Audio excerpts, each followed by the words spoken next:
And we'd like to start with Father John Kiley of St. Eulalia's in Winchester for the invocation.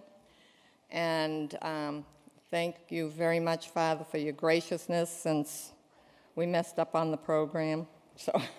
That's all right. Thank you.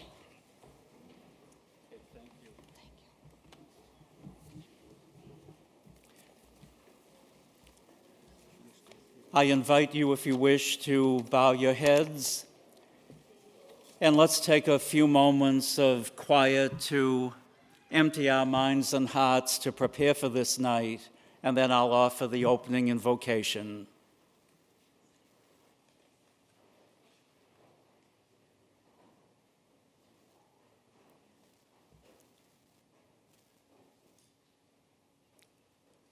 God of the universe, God of us all, be present and bless us as we gather in this place to commemorate and honor Martin, your servant.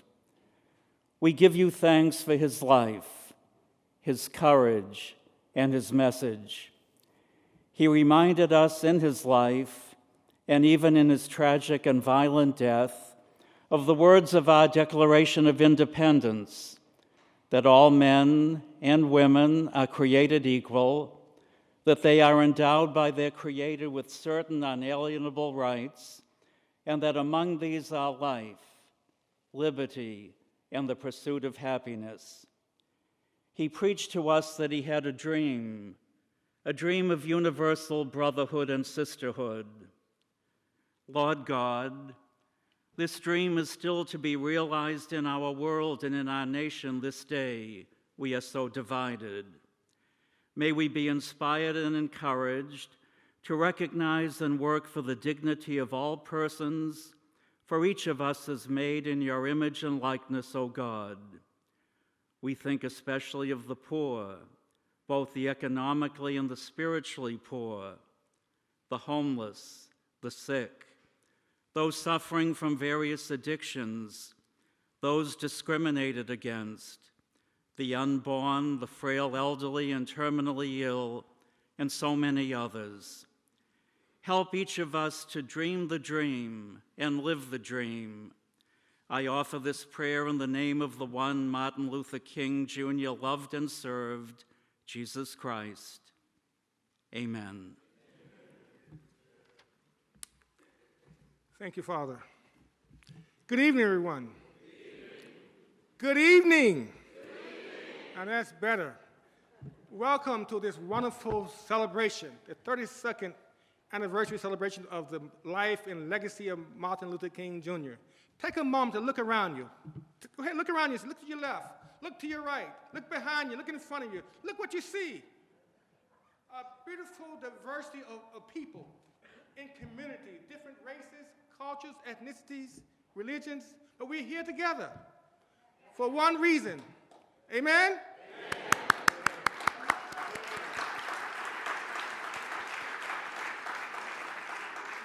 But we don't just want to celebrate Dr. King's life and legacy. We want to be empowered to be transformative agents and transform our community and our society, right? Yes. Are you ready to do that together? Yes. Are you ready? Yes. All right, we're going to have a great time tonight. But we need to do one special thing because there's one difference between last year and this year. And what is that? Who's standing here? Who's not standing here right now? Pearl Morrison. So we want to take time and ask you all to stand and give her a standing ovation for her service as MC for as long as we can remember, because she is special, for Pearl Morrison. Where's Pearl? Bring Pearl to the stadium, please. Oh, there she is. All right. Woo! Pearl Morrison. Yeah, we have a presentation for you, Pearl. So you want to know why I am not doing this. And, you know, where people my age are always saying about the young folk, right here. Thank you. Why don't they do this? Why don't they do that? Why don't they participate? Where are they? We don't see them. Well, you don't see them because God, just like myself, don't step aside. So I probably should have done this 5 or 10 years ago, but you just have to let other folk do things. There's plenty of talent on our committee. There's plenty of talent in Arlington. So that's the mystery. Everyone has said, why? It's very simple. I'm old. But anyway, my job here is to take the free will offering. Why are we standing? Because we're presenting. We have something for you. Oh, I see. This is for you. Thank you. I'm so gracious. Thank you. token of our Thank you. appreciation. Thank you. Thank you kindly. So this is just a token of our appreciation for all the years that she has been our shining leader. Oh, boy. And it's a great committee. If anyone Yes, wants to it sign is. up, Yeah, they sign need up to- now. We need the young blood. Yeah. You can't be over 50. Yes, thank you. Would you take that for me? We can Yeah, only thank you. succeed her. We can never replace you. Oh, no, don't ever believe that. Don't ever believe that. Well, anyway, freedom fighters, how nice to see you. You know, this event reminds me of, you know how the folks go running down to Boston Harbor, and regardless of how cold it is, how cold the water is, they're committed, and they go and they dive in the water because they love the fellowship and they love the charities that they're representing. So this night reminds me, because it's never over 20 degrees, ever. But at least this evening, we're not concerned with sleet and slush and et cetera. But it's a very wonderful fellowship. You know that how you sing in church, blessed be the ties that bind our heart in Christian love, you know. And so this is what this program, it does for me. It reminds me, because we need the fellowship to build ourselves up. We need it to hold ourselves up, because there is a lot to be done, not just in Arlington, but in the greater Boston community. Lots to be done to fulfill, to even come close to Dr. King's dream. Now, as you know, we're one of the more transparent people.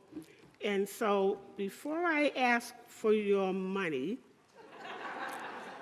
and you know there's no shame in my game, I'm telling you I'm asking for your money.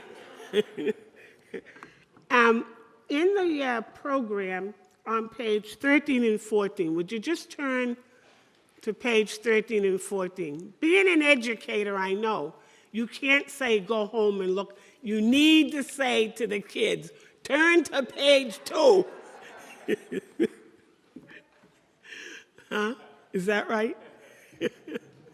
So on page 13 and 14, there is a report on the monies taken in, the monies that we have taken in, and what we have done with your kind and generous receipts.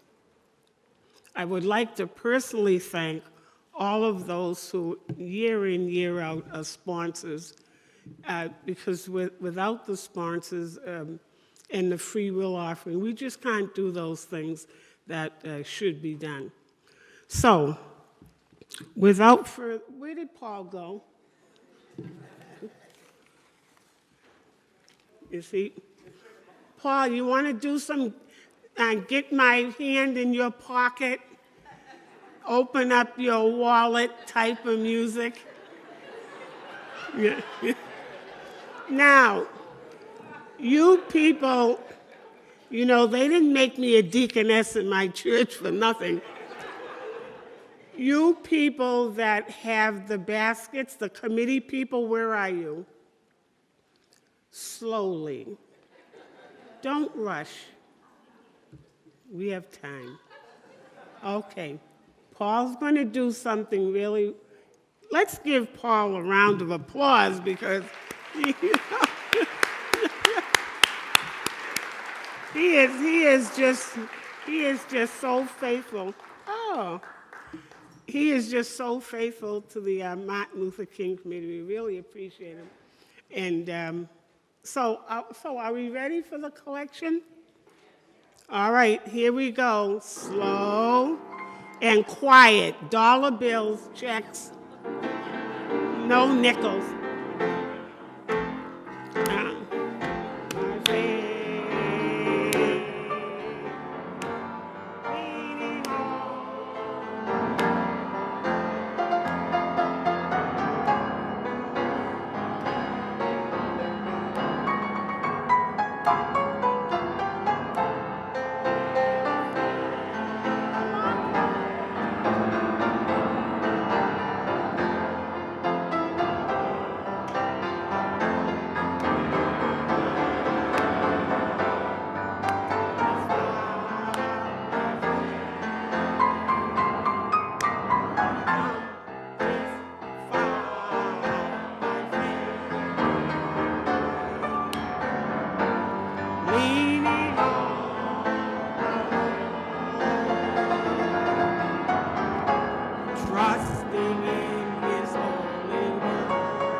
Thank you kindly. Thank you. Thank you very much.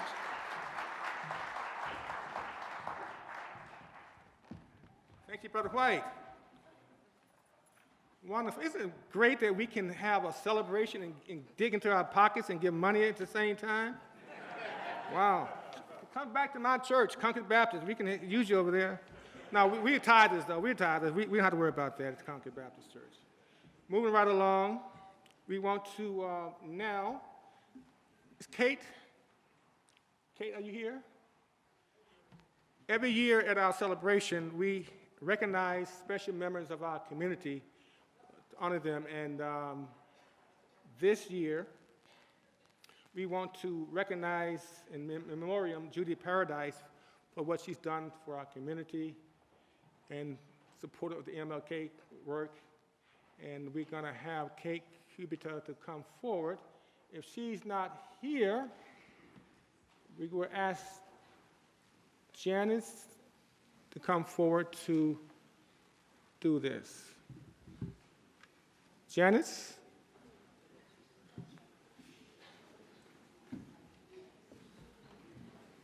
Where is Janice? Oh, okay. She's counting the money? Well, there she is. Let's see. Janice, you come? Okay, there you go.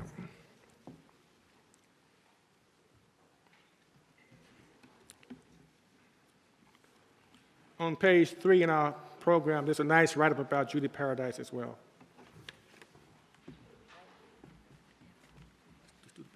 I have to apologize. Kay Kubata was going to do the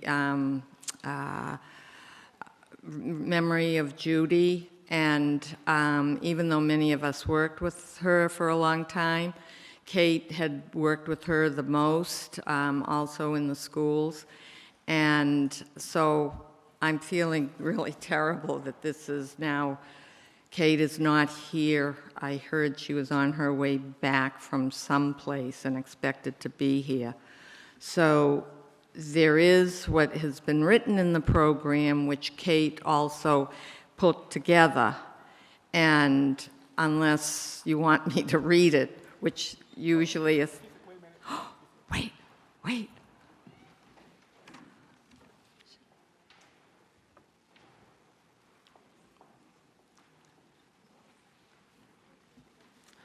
So what we decided to do... What?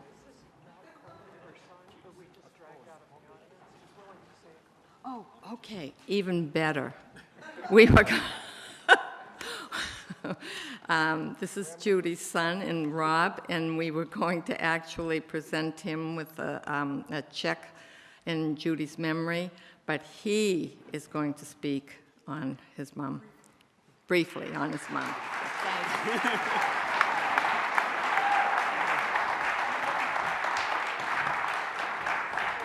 Hey everyone, I promise I will be pretty quick because I'm sure if we're going to list the reasons to come to a MLK observance dinner, listening to a 27-year-old white guy wouldn't be high up on that list. But I do want to thank the committee for recognizing my mom. She would have been incredibly honored and humbled that you guys thought that she had lived a life worth recognizing. The last conversation I had with my mom about civil rights was her delightedly telling me that she finally had enough good Rosa Parks books that she could get rid of the ones that said Rosa was tired. A school library is the first place where most kids learn how to get information for themselves, and my mom was determined that in her school library in Waltham, kids would learn the truth. Because Rosa Parks wasn't tired. She got on that bus looking for a fight. She was brave, and she put herself in danger because she believed a better world was waiting for her on the other side of that fight. And not only is that the true version, it's the better story. It's the one where the oppressed finds empowerment by fighting back. The real version gives the hero agency. In a country where the deck is stacked so severely against anyone who isn't a wealthy white man, my mom knew that her students needed to know that version of the story. They need to know that in their time, our nation's greatest heroes were the ones being told that they were just looking for problems, that they were being unnecessarily provocative, or that they were asking for too much too fast. Because when those kids start their own movements, that's probably what they're going to hear. And she wanted them to know that that's okay, and that means that they're on the right side of the fight. So that was a conversation with my mom over one set of biographies in her elementary school library. That was the life that Judy led. It was a series of small, deliberate decisions that had a cumulative effect that helped make at least her little corner of the world a better, more thoughtful place. So she wouldn't have been able to do that without nights like tonight, though. She got so much in terms of education and experience and just the opportunity to learn and grow with her community meant the world to her. So being recognized tonight would have meant the world to her. Thank you so much, and I will get out of your hair.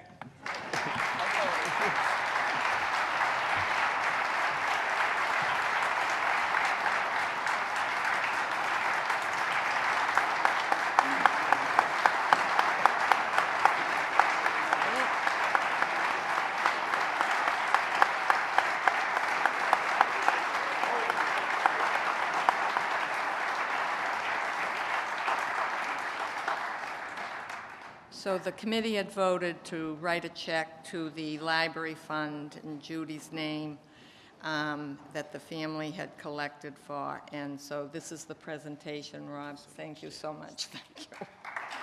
For so many reasons.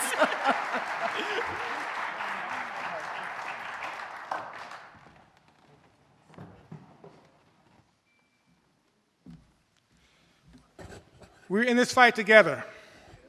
Amen. At this time, I want to have the pleasure to introduce to many of you our musical guests tonight. One of the hallmarks of our yearly program is that we have some of the finest music across this nation, right here in Massachusetts. When our fall meeting, when Pearl raised the question, where can we find a good male chorus? I said, excuse me? Concord Baptist Church has a good male chorus. And I'm pretty sure, if I didn't say it then, we have, matter of fact, the best male chorus in town. How do I know that? Because I'm a great fan? Yes, because I'm one of them.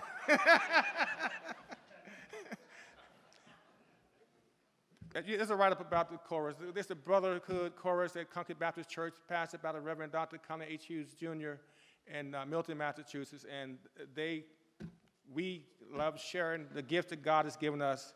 And there is no other greater occasion than this, where we can unite a community in our struggle for justice, cause for freedom and equality for our society, our communities, and sing the gospel on occasion like this. So this, without further ado, I'm bring the Brotherhood Chorus of Concord Baptist Church.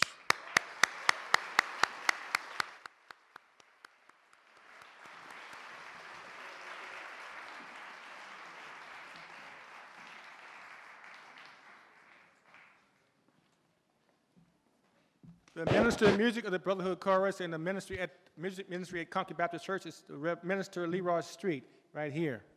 Give him a hand. Clap.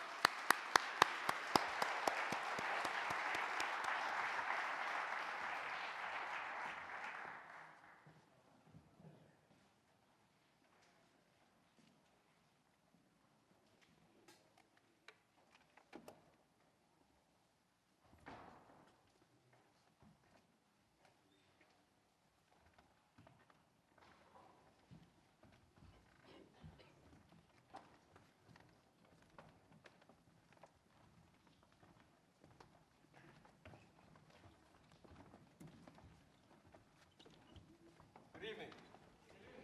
It is indeed a pleasure to be here on this very special occasion on this evening. We'd like to share with you two songs, the first being Star of Bethlehem, and the second song, I Believe in a Hill Called Mount Calvary. We hope you enjoy it. Thank you.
bless over the mountain till the break of dawn.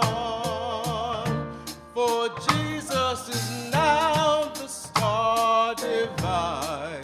Brighter and brighter he will shine. Beautiful star of Bethlehem, shine on. Beautiful star of Bethlehem, shine upon us until the glory dawn.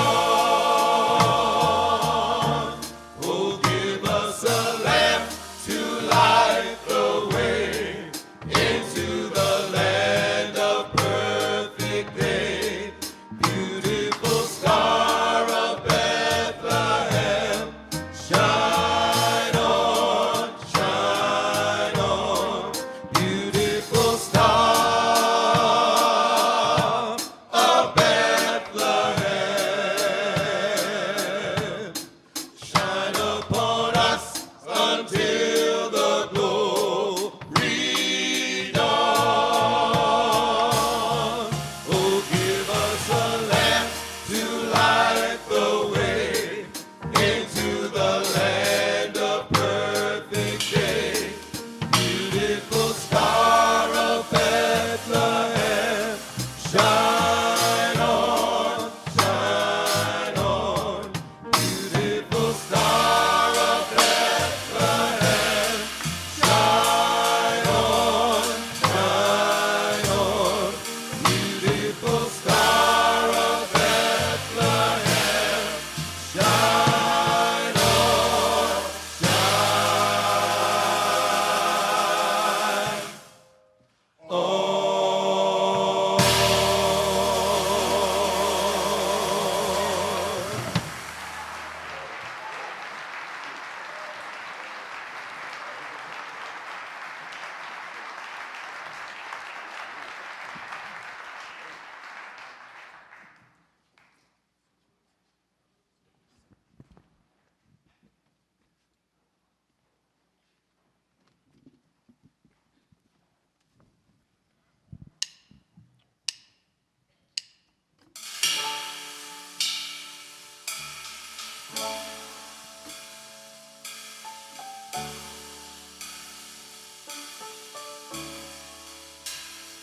I believe in a hill called Mount Calvary. I believe whatever the cost,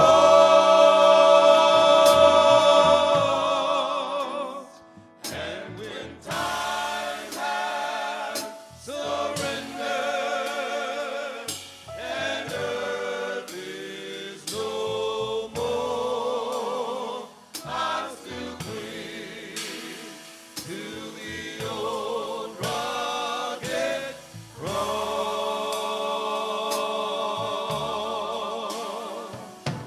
Oh, I believe that this life with its great mysteries surely one day will come to an end. Oh, what faith will conquer the darkness and death, and will lead me at last to my friend. I believe in a hill called Mount Calvary. I believe whatever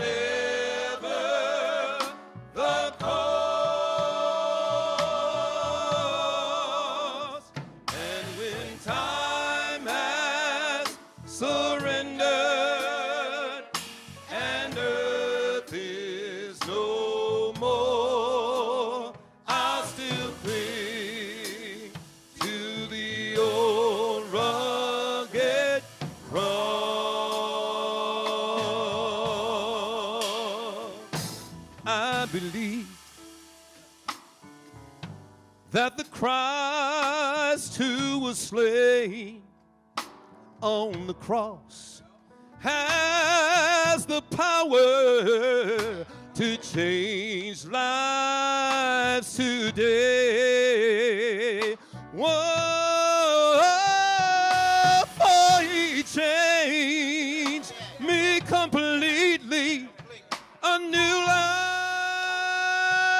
life is mine, and that's why by the cross I will stay.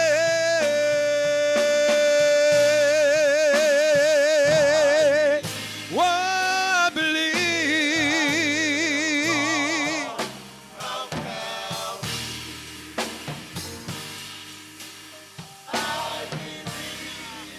in whatever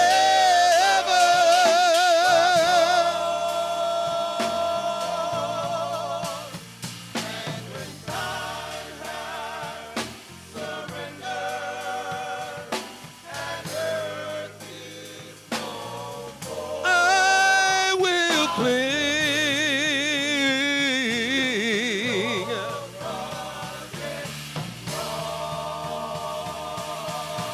Oh, I believe in a hill called Mount Calvary. I believe whatever the cost, when time has surrendered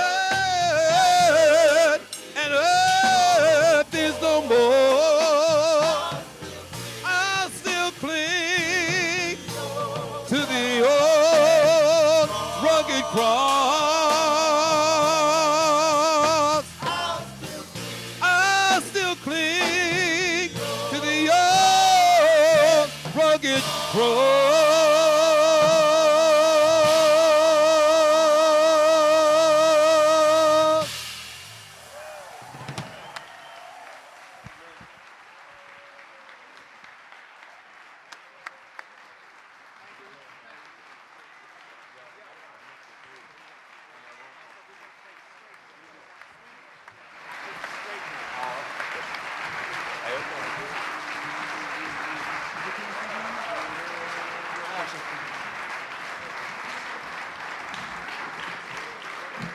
Aren't they wonderful?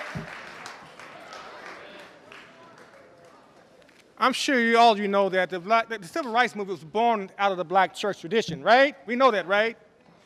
When men and women, 6 days a week, called boy, girl, uncle, all kinds of names, but when we went into inside the black church on Sunday, there was somebody.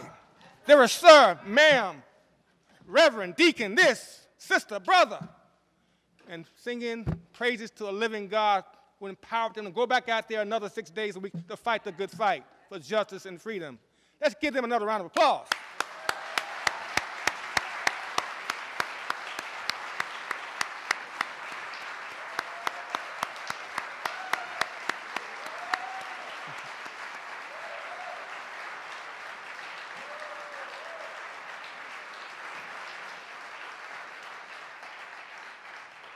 About 2 years ago, we were blessed to cut a CD. I don't know if we have any with us tonight. Do we have any CDs, Brother Tabin? You forgot the CDs? It was your night, my brother. All right. Well, you can go online and find us on Concord Baptist Church in Milton, Massachusetts. But anyway, I'm happy to be a part of that group, and they're just fantastic. They love the Lord. At this time, I want to bring our brother, a member of the MLK committee, Neil Osborne, Esquire, past president of the NAACP Mystic Valley Area Branch, to introduce our speaker of the hour, my brother.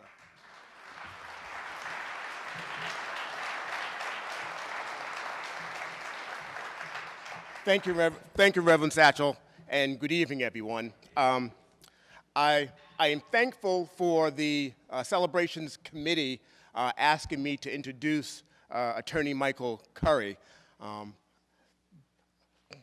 Even though I had the will to join the committee in planning this year's event, I have done nothing but yet still, I'm given the honor to introduce my friend, Attorney Michael Curry, so I am thankful for that.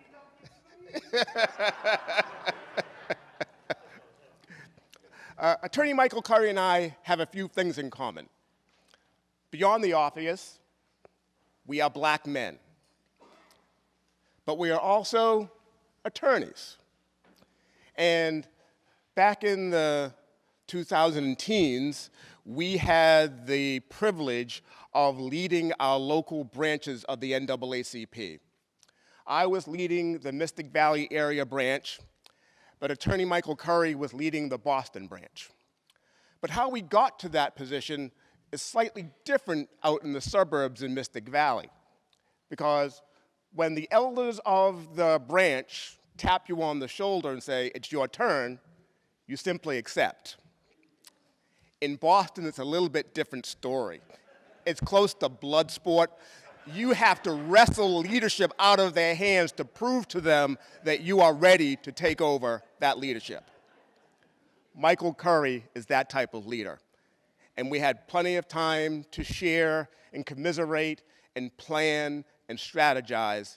And through that, we have become close friends. So I'm happy to introduce him today. Attorney Michael Curry wears many hats. He takes on many roles in the community, but he has to have a day job. Currently, his day job is Deputy Executive. He's a Deputy Chief Executive Officer and General Counsel at Mass League of Community Health Centers. Mass League represents almost 50 community health centers and almost 1 million patients across the state. Prior to working with Mass League, Attorney Curry served as a senior policy advisor and attorney at Blue Cross Blue Shield, and he also worked in the corporation's Corporate Affairs Division. Michael Curry is the past president of the Boston branch. He served with them from 2011 until 2016.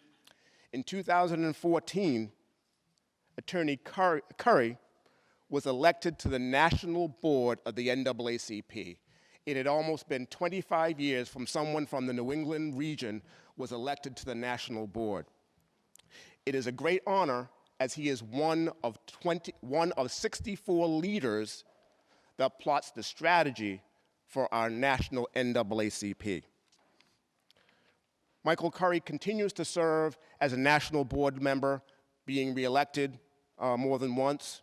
He has also been reappointed on the executive committee. So that's the folks that meet regularly to help plan for the 64. He is the best of the best that the NAACP has. And guess what? You know what? Know what these leaders do? They do it all voluntarily. It is the love and commitment that he has to civil rights, and it's because of his eloquence, his charm, his leadership, that he stays in that position, and he is leading the NAACP very well from there. Michael earned a Bachelor's of Arts from Macalester College in St. Paul, Minnesota, and a Doctor of Jurisprudence from the New England School of Law. And he also later graduated in the inaugural class of the Executive Leadership Council Pipeline for Leadership Program. He is a frequent guest on WBUR's Radio Boston, Boston Public Radio, WGBH with Jim Browdy and Marjorie Egan, and also, extremely very recently, as in the last hour, a frequent guest on NECN. Please welcome Attorney Michael Curry to the stage.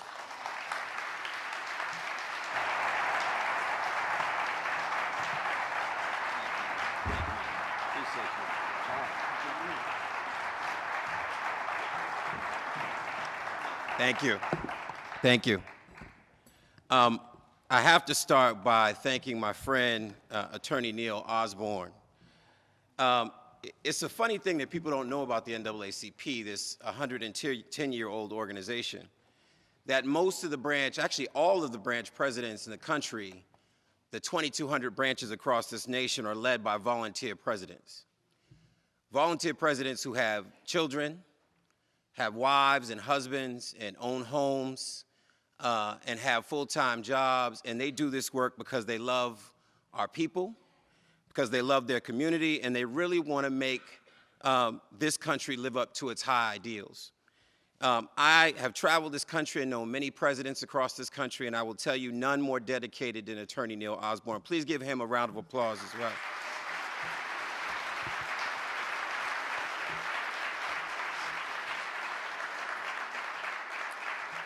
So I want to start, as traditionally we do, by thanking a few folks. I want to thank the Arlington Interfaith Association, the African American Society of Arlington, the Arlington Civil Rights Committee, the Arlington Fair Housing Advisory Committee for traditionally hosting this 32nd annual Reverend Dr. Martin Luther King Jr. celebration and for inviting me to provide remarks.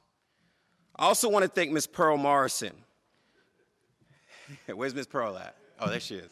My good friend, and the rest of the committee and others who helped to organize today's celebration. Lastly, I want to thank each and every one of you who took the time to attend tonight's event. You recognize that this holiday is not just a day from work or school, not just about sleeping in or catching up on homework or housework. You recognize that it's a day of remembrance and recommitment. It's a time where we get to replay in the film rooms of our mind a man, a movement, and his message of love, peace, justice, and opportunity for all. You realize that when we stop replaying the speeches, stop dissecting the piercing sermons that tugged at the consciousness and hearts of a nation, lest we forget, we might be revisited by the same ghost that gave us the Holocaust.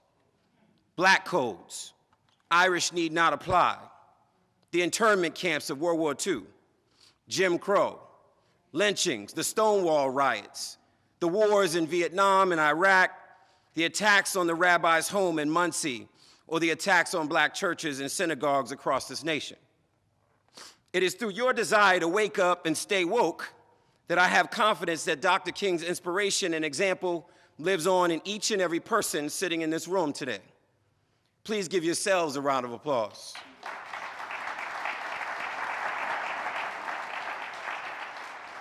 So I started my Dr. King holiday out early this morning by watching recorded speeches of Dr. King. I was equally as moved this morning as when I first heard him speak when he said, "In a sense, we have come to our nation's capital to cash a check.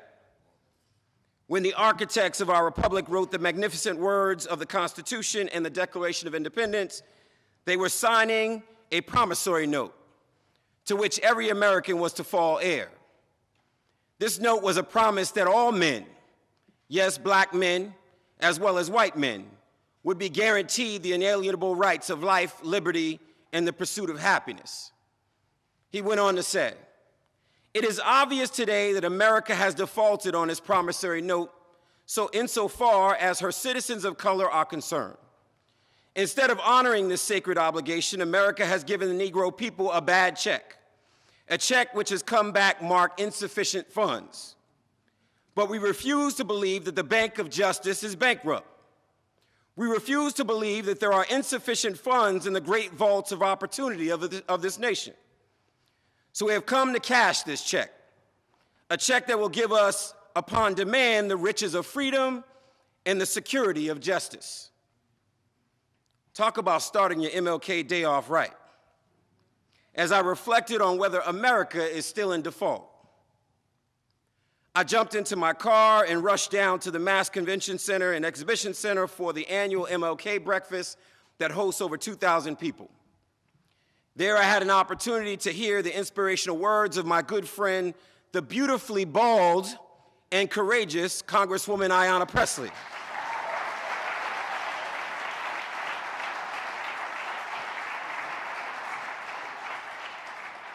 She talked about our need to be comfortable in our blackness and unapologetic in our advocacy, echoing so many of King's speeches. We were then treated to a remarkable keynote speech/sermon by Bishop Michael Curry, no relation, who is the 27th and current presiding bishop and primate of the Episcopal Church, elected in 2015. He is the first African American to serve as presiding bishop in the Episcopal Church, and is most famously known for delivering a powerful address at the royal wedding of Prince Harry and Meghan Markle. He reminded us of King's message of love in his words that still hold true today, that we must live together as brothers or perish together as fools. King said, "You can never be what you ought to be until I am what I ought to be." I spent the early afternoon in the town of Stoughton participating in their annual MLK celebration, where students introduced the attendees to the unsung heroes of the civil rights movement, like Ella Baker, an African-American civil rights and human rights activist who worked primarily behind the scenes for 5 decades, assisting many of the civil rights icons of the 20th century, including W.E.B. Du Bois, Thurgood Marshall, A. Philip Randolph, and Dr. King. She also mentored the next generation, like emerging activists Rosa Parks, Stokely Carmichael, Diane Nash, Rosa Parks as well as mentioned, and Bob Moses. The young people mentioned Mamie Till Mobley, mother of Emmett Lewis Till, the 14-year-old African-American boy who was lynched in Mississippi in 1955 after being accused of offending a white woman in her family's grocery store. And Miss Mobley chose to have an open casket to display just how brutally he was murdered. Shirley Chisholm, first African-American woman elected to the U.S. Congress. Solomon Northup, an American abolitionist and an American primary author of the memoir 12 Years a Slave. And Susan King Taylor, the first Black Army nurse. So by the time that I get here this evening to share some thoughts with you, I'm feeling pretty good. Inspired, optimistic, but also indignant that in 2020 we still have not solved the problem of the color line, as once described by W.E.B. Du Bois, a significant inspirational figure for Dr. King and co-founder of the NAGRA movement that would eventually become the NAACP. It is always an honor and a privilege for me to reflect on the life and legacy of a person who is arguably one of the most impactful figures of the 20th century. I am still in awe of how anchored he was in nonviolence, even when they bombed his home on January 30th, 1956, an explosion that could have taken his wife and daughter. But yet, he stood outside his home to address an increasingly angry crowd, urging them to remain nonviolent. He chose not to succumb to the desire to purchase a gun to protect his family. On April 16, 1963, Dr. King wrote in his letter from a Birmingham jail in response to criticisms directed against him by 8 white members of the clergy who questioned the effectiveness and timeliness of his visit to Birmingham. He wrote, "You deplore the demonstrations taking place in Birmingham, but your statement, I am sorry to say, fails to express a similar concern for the conditions that brought about the demonstrations. I am sure that none of you would want to rest content with the superficial kind of social analysis that deals merely with the effects and not grapple with the underlying causes. We have waited for more than 340 years for our constitutional and God-given rights. The nations of Asia and Africa are moving with jet-like speed toward gaining political independence. But we still creep at horse and buggy pace toward gaining a cup of coffee at a lunch counter. Perhaps it is easy for those who have never felt the stinging darts of segregation to say, wait. But when you have seen vicious mobs lynch your mothers and fathers at will and drown your sisters and brothers at whim, when you have seen hate-filled policemen curse, kick, and even kill your black brothers and sisters, when you see the vast majority of your 20 million Negro brothers smothering in an airtight cage of poverty in the midst of an affluent society, when you suddenly find your tongue twisted and your speech slammering as you seek to explain to your 6-year-old daughter why she can't go to the public amusement park that has just been advertised on television. and see tears welling up in her eyes when she is told that Funtown is closed to colored children, and see ominous clouds of inferiority beginning to form in her little mental sky, and see her beginning to distort her personality by developing an unconscious bitterness towards white people. When you have to concoct an answer for a 5-year-old son who is asking, "Daddy, why do white people treat colored people so mean?" When you take a cross-county drive and find it necessary to sleep night after night in the uncomfortable corners of your automobile because no motel will accept you. When you are humiliated day in and day out by nagging signs reading white and color. When your first name becomes nigger, your middle name becomes boy, however old you are, and your last name becomes John, and your wife and mother are never given the respected title of Mrs. When you are harried by day and haunted by night by the fact that you are a Negro, living constantly at tiptoe stance, never quite knowing what to expect next, and are plagued with inner fears and outer resentments when you are forever fighting a degenerating sense of nobodiness, then you will understand why we find it difficult to wait. There comes a time when a cup of endurance runs over, and men are no longer willing to be plunged into the abyss of despair. I hope, sirs, you can understand our legitimate and unavoidable impatience. Dr. King, letters from a Birmingham jail. King was a student of history, a master tactician, a mediator, a skillful negotiator. He was a prolific writer and a master social architect. And he was absolutely consistent, tethered to his faith and his belief in the power of civil disobedience. I'm just once a little boy from Roxbury, Massachusetts, who was born a few months after King's assassination, but witnessed how inequities, injustice, neglect, indifference, and racial hatred impacted my community. I decided, like King, that I had a role to play.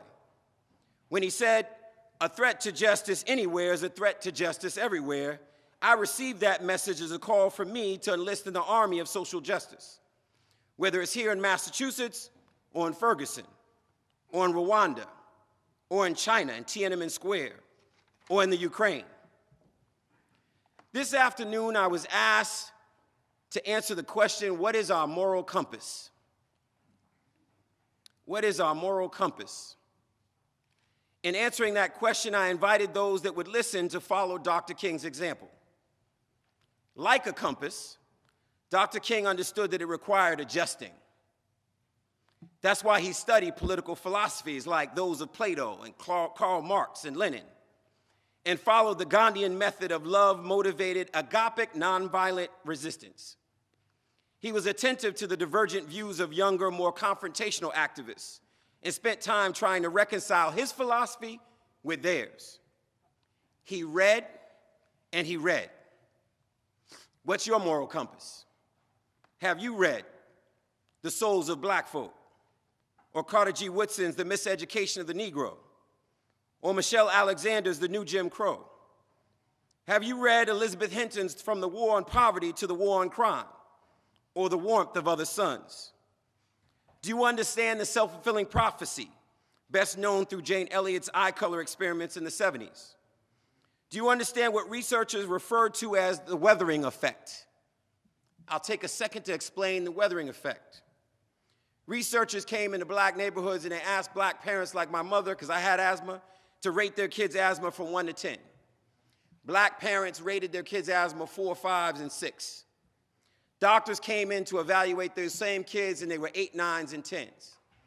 And the researchers made the point that they got so used to going to the ER once a month, taking the pump every day, popping the pill every day, that it became normal to them. They became weathered to being sick. If you accept being racially profiled, you've been weathered. If you accept that you have been on guard to avoid getting shot, hands on the wheel when the police stop you, you've been weathered. If you are not angry about the Institute of Medicine's report on equal treatment, that reveals that black and brown people are suffering longer and dying sooner of almost every disease by disparate treatment, you've been weathered. Like many of you, I have attended hundreds of Dr. Martin Luther King celebrations over my lifetime. I've heard reflections of those who marched with Dr. King, from Selma to his march through the streets of Boston on April 23, 1965, the day after he addressed the Massachusetts legislature. This was the first march he led outside of the South, returning to streets he once walked as a student. As the tensions over segregated schools in Boston began to percolate, I listened intently to Julian Bond, former leader of the Student Nonviolent Coordinating Committee, who was a student of Dr. King at Morehouse in 1961, and would a few years later receive Dr. King's support in fighting the Georgia legislature's vote to refuse Bond his elected seat in the Georgia House of Representatives. I've had a chance to sit with one of those who knelt by King's side as he lay slain by a gunshot at the Lorraine Motel on April 4, 1968, supposedly shot by James Earl Ray. Despite all these firsthand accounts and a lifetime of study about Dr. Martin Luther King, every time I learned something new about the minister, the orator, the father, the activist, the man, the most recognized face of the modern civil rights movement, and the revolutionary, I'm still in awe.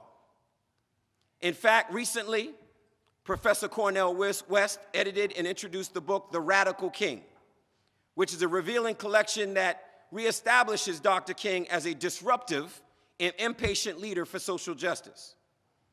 During the month of January, Audible has offered this book for free to all US Alexa users. So for the next few days before the end of the month, you can actually go and just say the simple phrase, Alexa, what's free from Audible?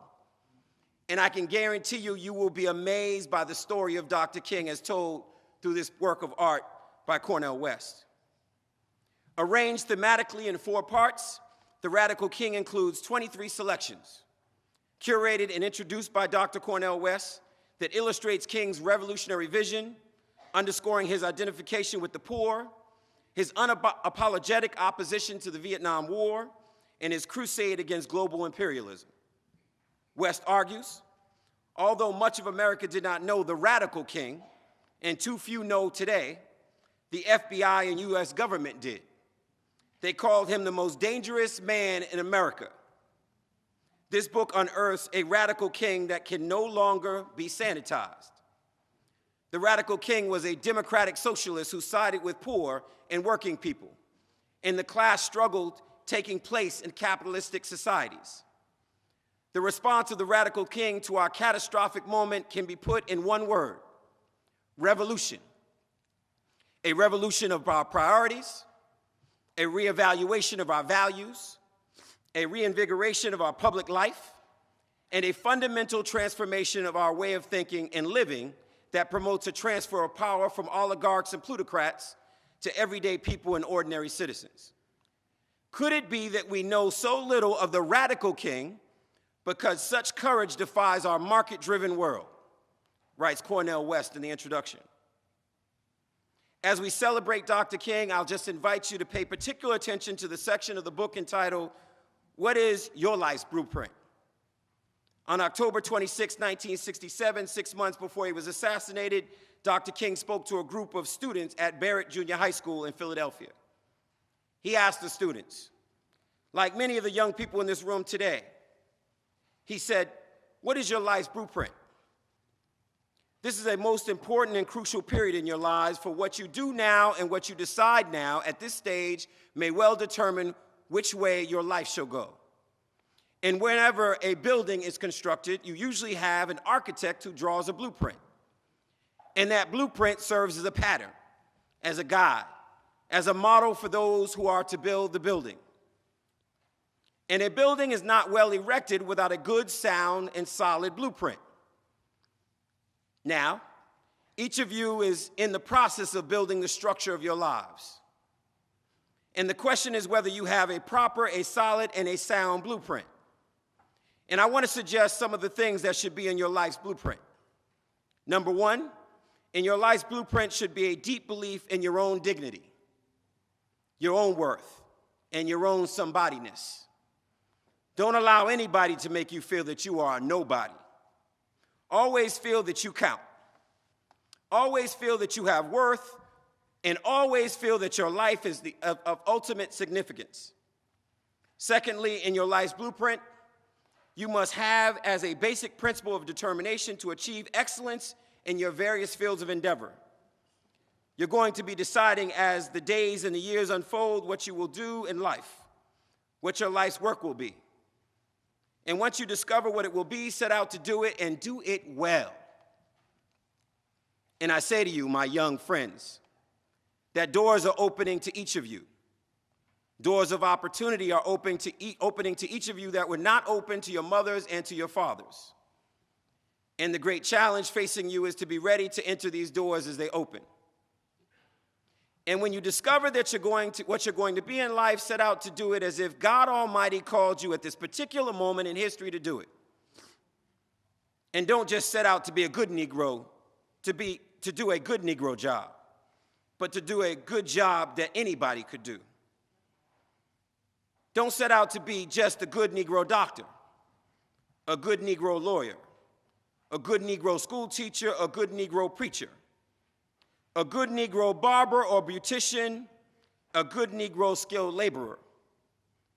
For if you set out to do that, you have already flunked your matriculation exam for entrance into the University of Integration. Set out to do a good job, and do that job so well that the living, the dead, and the unborn couldn't do it any better.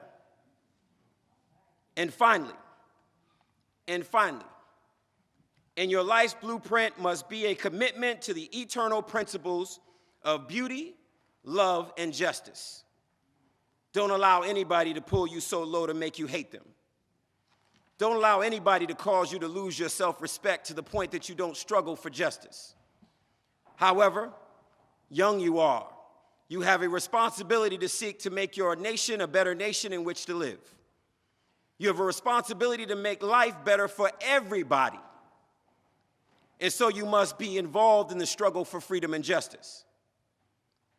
And with a powerful commitment, I believe that we can transform dark yesterdays of injustice into bright tomorrows of justice and humanity.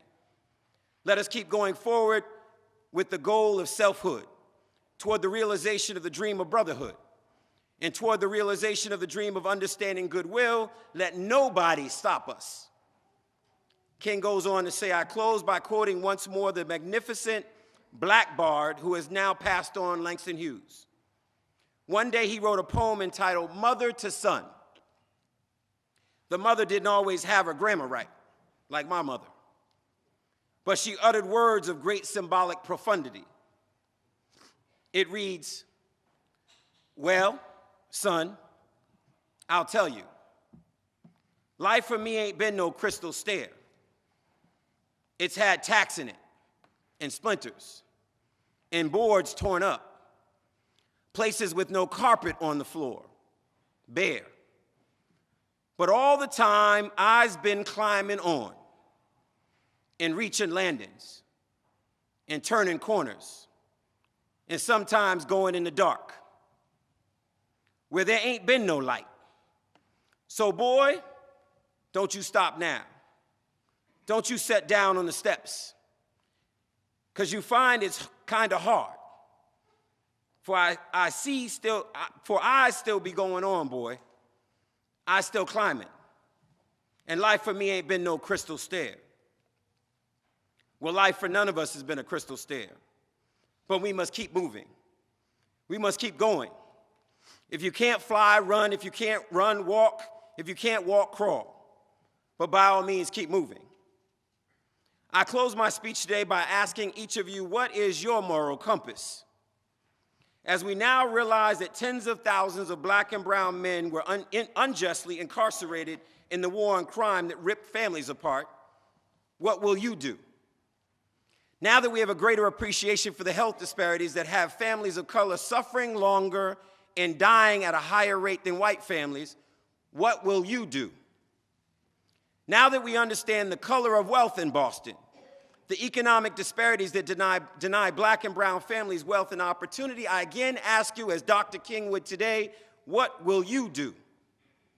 Now that we understand that there's a gross inequities in education that results in achievement gaps and dropout rates, denying our children opportunities, I again ask you with a sense of urgency, what will you do? Thank you.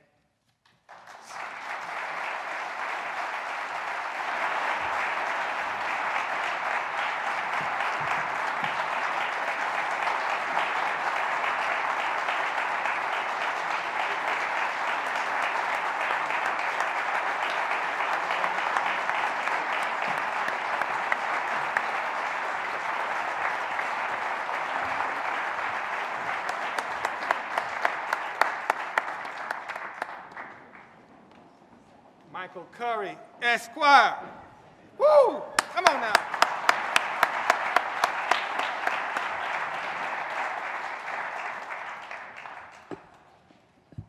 How you feeling?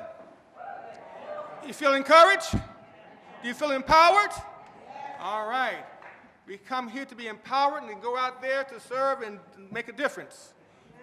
We're getting closer to the end of our program tonight, but I want to do something special again before we have some little singing of the anthem. I want to recognize the members of the Martin Luther King Committee. I ask you all, if you who are here, please stand and come to the front. All the members of the Martin Luther King Committee of Arlington, please come forward.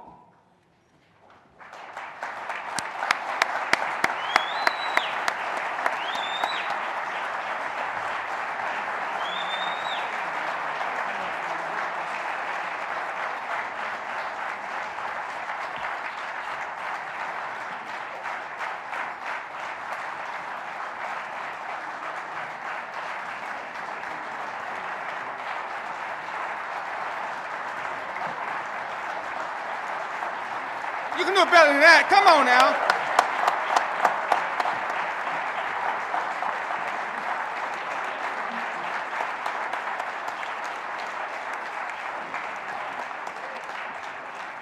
I won't tell you what the average age is among this group. But I tell you, when I became a member of this group around 2001, I was interim pastor of First Baptist Church, and they took me under their wings. They mentored me. They became friends. And I learned so much from this group. I just feel honored to be with them. And they have a wealth of wisdom to share and give leadership to our community. And we are just saying that we're here to partner with you. It's not just about this day, come to celebrate to remember Dr. King's birthday, to celebrate it. It's about being empowered to make a difference. Amen? Amen. Before we do our song sing-along, I want this group to stay here. If you are a pastor, you come and stand with them. Pastors, if you're here, come and stand with this group here. If you are a leader of another community organization in Arlington, come and stand with this group right now. If you are a member of the Arlington Police Department, you come up here and stand too. We want you up here.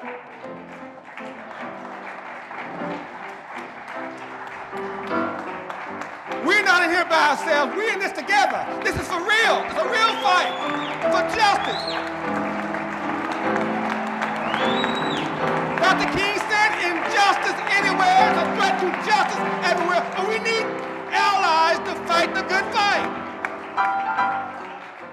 Who's the elected official here today? Sean Gabali, Christine Friedman, you still here?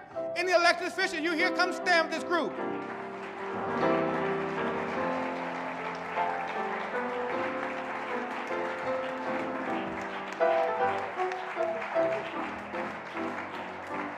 Town managers, you here? Come stand with this group. Town managers. Town managers. You're leaders. We have to lead from the front, not from the back.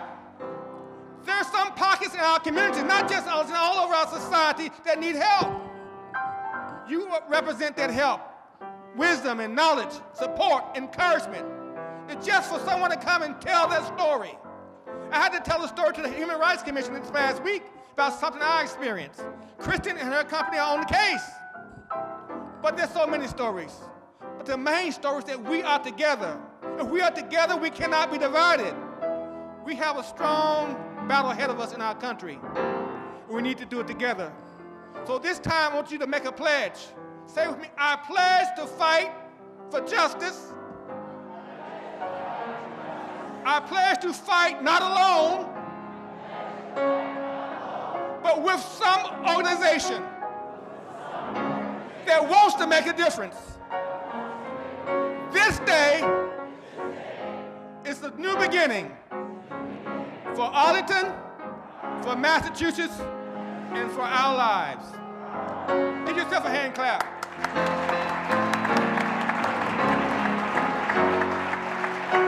At this time, let us join in a sing-along. All right. Thank you very much. You can stay here and sing along. I want you to join hands with this song. What are we singing? I would like to welcome to the stage Mildred Walker, who is also from Concord Baptist Church, who's going to give me a hand on leading the sing-along.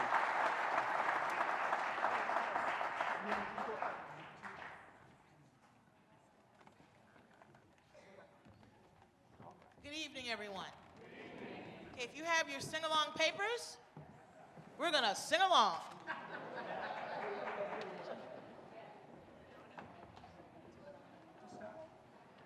I'm gonna lay down my burdens down by the riverside, down by the riverside. Put your hands together. Down by the riverside. I'm gonna lay down my burdens down by the riverside. Gonna study, oh, no more.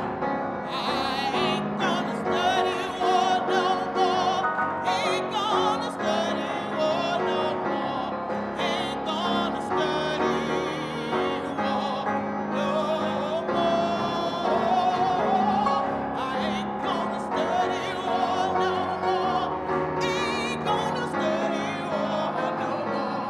Ain't gonna study, oh, no more. All right, good job, good job. Our next song on the list is Go Down Moses. So this is going to be sound of a call and response situation. So I'll sing the verse and you're going to sing, let my people go. Let's try it. My people go. Good job, all right. When Israel was in Egypt land, oppressed so hard they could not stand. Oh, go down, Moses, way down in Egypt land. Tell old Pharaoh to let my people go. The Lord told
Praise God. Praise God. You can remain standing as we prepare for our benediction. As I mentioned to you before, to look to your left, look to your right, look behind, look again. And tell somebody, we're in this together. Tell somebody else, we're in this together. Praise God. At this time, we're going to have our benediction by Micaiah Healy, Pastor of Prayer and Community Partnerships, Reservoir Church, Cambridge, Massachusetts.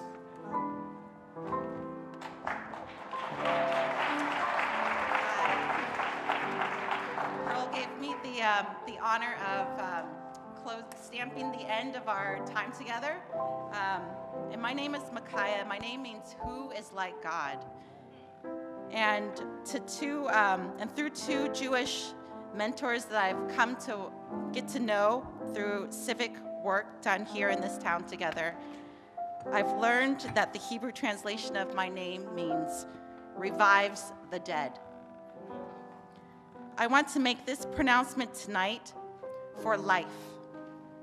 In all of us in this room who need a revival of our spirit, who feel so worn down, tossed aside, dried out, withered, and not just by age. Those that need reviving of our will to live, that need heart, that need direction and vision. To those who want revolution but need revival of your hearts. To those of us who are dead, I speak the words of the prophet Isaiah to us. Have you not known? Have you not heard? The Lord is the everlasting God, the creator of the ends of the earth. He does not faint or grow weary. His understanding is unsearchable. He gives power to the faint. And to him who has no might, he increases strength. Even youth shall faint and be weary, and young ones shall fall exhausted. But they who wait upon the Lord shall renew their strength. They shall mount up with wings like eagles. They shall run and not be weary. They shall walk and not be faint. Every time I think about the meaning of my name, I remember that the one in whose image I am made, I am created, that one revives the dead. So inevitably, when your strength and your will run dry, remember that the one who revives the dead, who does not grow faint or become weary, that one is near. Take a moment and be still and to ask for renewed strength, for revival for your own heart, and for whatever you need. Amen.